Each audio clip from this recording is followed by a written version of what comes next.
Hello everybody and welcome to another episode of the Ideal Video Blog. I'm your host Wade Fisher, coming to you today from back here in the studio. Got a special guest that's going to be joining us in just a second.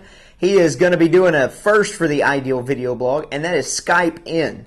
His name is Brian Bledsoe. We met him at Beef Cattle Short Course. Great guy. He's the chief meteorologist at KKTV. That's in Colorado Springs, Colorado. He grew up in the ag industry, grew up around a ranching family. Writes an article for the Southern Livestock Standard. If you've read it in there, the weather report that's in there. He's a long-range forecaster, does a great job, and he's going to be giving us a little bit of good news that we can see about the drought that we have coming. What I'm going to cut out of this video is Brian says at the end that it has been lower than 70 degrees up there, which hurt my feelings a lot and should make you all mad as well. But we're not going to hold that against Brian. He's a great guy, does some great work. So the first question we're going to ask him when we jump right into this video blog is, what happened to Don when he fizzled in the Gulf?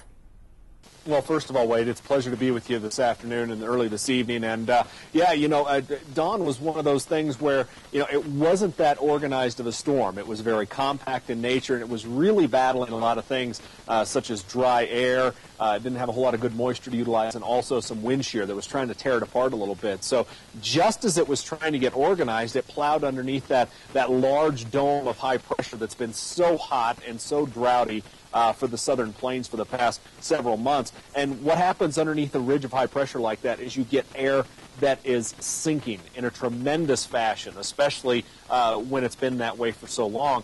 And at the same time, when you have a storm like Don, you have rising motion, helping to keep those clouds and the rain trying to keep going in there. And because Don was such a little storm, the ridge just basically squashed it. I mean, you saw that immediately when it hit the Texas coast. It just fizzled. So not only was there, not any rain at all, even the moisture that was associated, that went up the Rio Grande Valley, it didn't even do anything either. So you need something a lot bigger than Don to get into Texas and to not necessarily break the drought per se, but at least get showers and storms going to try to weaken this ridge a little bit. That would be a really good start. Exactly. So, I saw a deal on Facebook the other day where you said those can pop up just about any minute. What's the chances that we could get something here in the near future? I tell you what, I've been doing a lot of work on this over the past week or so, and there's a different type of oscillation, and you probably haven't heard of it. It's very obscure, but it's called the Madden-Julian oscillation, and a lot of times it's influencing folks out in the Pacific Ocean a lot this time of year with some heavier rain down in Indonesia and over near Australia and whatnot. But as that pattern shifts eastward across the Pacific and then eventually into the Atlantic, it spurs tropical development. As far as tropical storms, hurricanes, and brings that tropical development into better focus to where it can get better organized. And right now I'm watching the storm that's trying to get going in the Caribbean right now. And then there's another one that's just coming off the coast of Africa.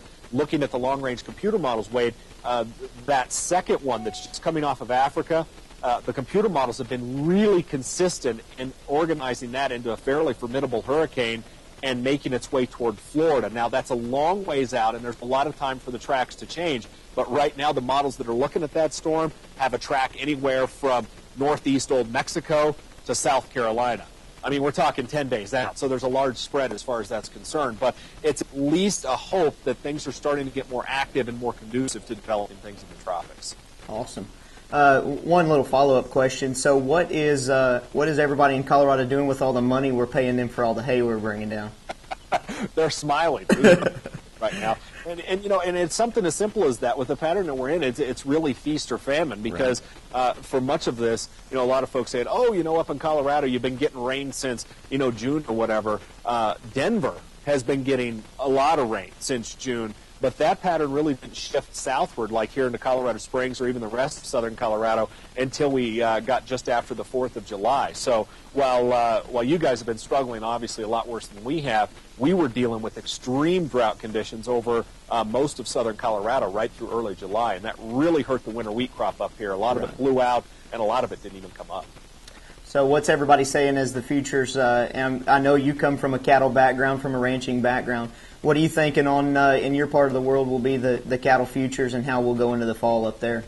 I think they're still going to remain high. I mean, it's just the way the pattern is set up right now. And if you're looking, to just completely get out because of the bad news that I've been talking about, at least the market's high. Right.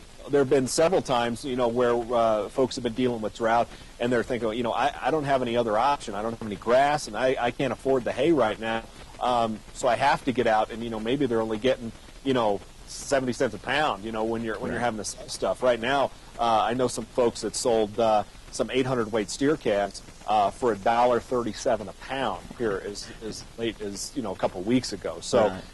I know the drought stinks, but if you're in a position where you have to get out, at least you're going to be able to make some money off your cattle. That's exactly right. The restocking and stuff like that's what we're looking at and we're looking forward to. So hopefully some rain will come in the future, and it sounds like you've given us some promising news. And Ryan, we appreciate having you on the show. Let everybody know a little bit about where they can follow you if they want to see the stuff, one, that you've got on Southern Livestock, but as well as the stuff you're putting out on a daily basis.